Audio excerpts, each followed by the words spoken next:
అండి. సో ఈరోజు నేను మీతో ఇమ్యూనిటీ బూస్టర్ ఎలా తయారు చేయాలి వీడియోలో షేర్ చేస్తాను. ఇది మా చిన్నప్పుడు మా నాన్నమ్మ మాకు యూజ్ చేసేదన్నమాట. నాకైతే మంచి ఎఫెక్టివ్గా అనిపించింది. అప్పుడైతే చిన్నప్పుడు సరిగా తాగేవాళ్ళం కాదు, కషాయాలు ఇలాంటివన్నీ పోవు కదా. ఇప్పుడు దీని అవసరం మనకు వచ్చింది కాబట్టి మా నాన్నమ్మని అడిగి మళ్ళీ తెలుసుకొని షేర్ చేస్తున్నాను నేను. నాకైతే ఇది చాలా ఎఫెక్టివ్ అనిపించింది. సో ఇప్పుడు దీనికి కావాల్సిన ఇంగ్రీడియంట్స్ చూద్దాము.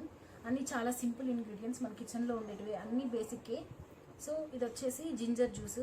ఇక్కడ నేను 100 గ్రామ్స్ అల్లం తీసుకొని జ్యూస్ చేసుకున్నాను. కొంచెం వాటర్ వేసి జ్యూస్ చేసుకోవాలి. ఇది వచ్చేసి లెమన్ జ్యూస్.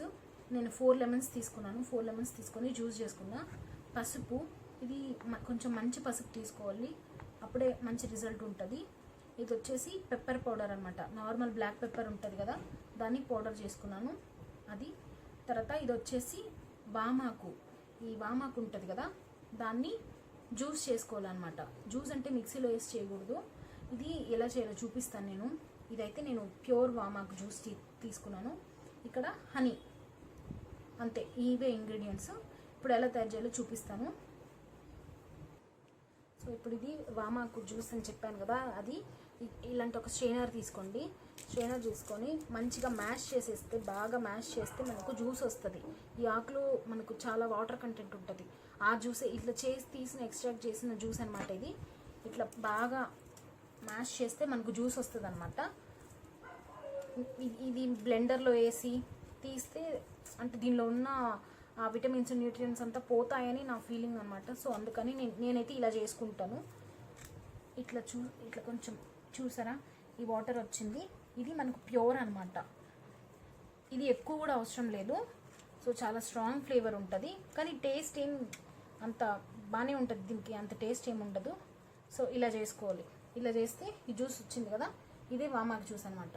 సో నేను ఇదే తీసుకున్నాను, అంతే.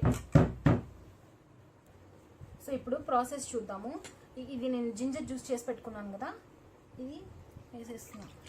అన్నీ మిక్స్ చేసేసుకోవడం అంతే, సింపుల్. ఇది వచ్చేసి లెమన్ జ్యూస్.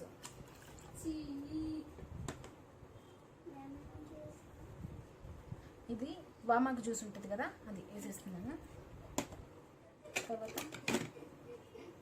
పసుపు, ఇది ఒక 1/2 స్పూన్ పసుపు వేసేసుకున్నాం కదా. ఇప్పుడు మిరియాల పొడి, ఇది కూడా 1/2 స్పూన్ కన్నా కొంచెం ఎక్కువ వేసేసుకొని, తర్వాత తేనె, అంటే చిన్నపిల్లలు ఉంటే కొంచెం హనీ ఎక్కువ వేసుకోండి, లేకపోతే ఒక 1.5 స్పూన్ హనీ. ఈ జింజర్ వేసాం కదా, చాలా స్ట్రాంగ్ ఫ్లేవర్ ఉంటుంది కాబట్టి ఒక 2 స్పూన్స్ హనీ వేస్తున్నాను, అంతే. ఇదంతా బాగా మిక్స్ చేసేసి హనీ మిక్స్ అయ్యే వరకు బాగా కలిసే వరకు కలిపేసుకొని తీసుకోవడం అన్నమాట. ఇది హనీ అంతా కరిగిపోయింది ఇప్పుడు. సో ఇది వచ్చేసి మార్నింగ్ ఎంటీ స్టమక్లో ఉన్నప్పుడు ఒక 4 స్పూన్స్ తీసుకుంటే బాగా ఎఫెక్టివ్గా పనిచేస్తుంది. అంతే, ఇమ్యూనిటీ బూస్టర్ రెడీ అయిపోయింది. ఈ వీడియో కనుక మీకు నచ్చినట్టయితే సబ్స్క్రైబ్ చేయండి, లైక్ చేయండి, షేర్ చేయండి, మీ ఫ్రెండ్స్తో షేర్ చేసుకోండి.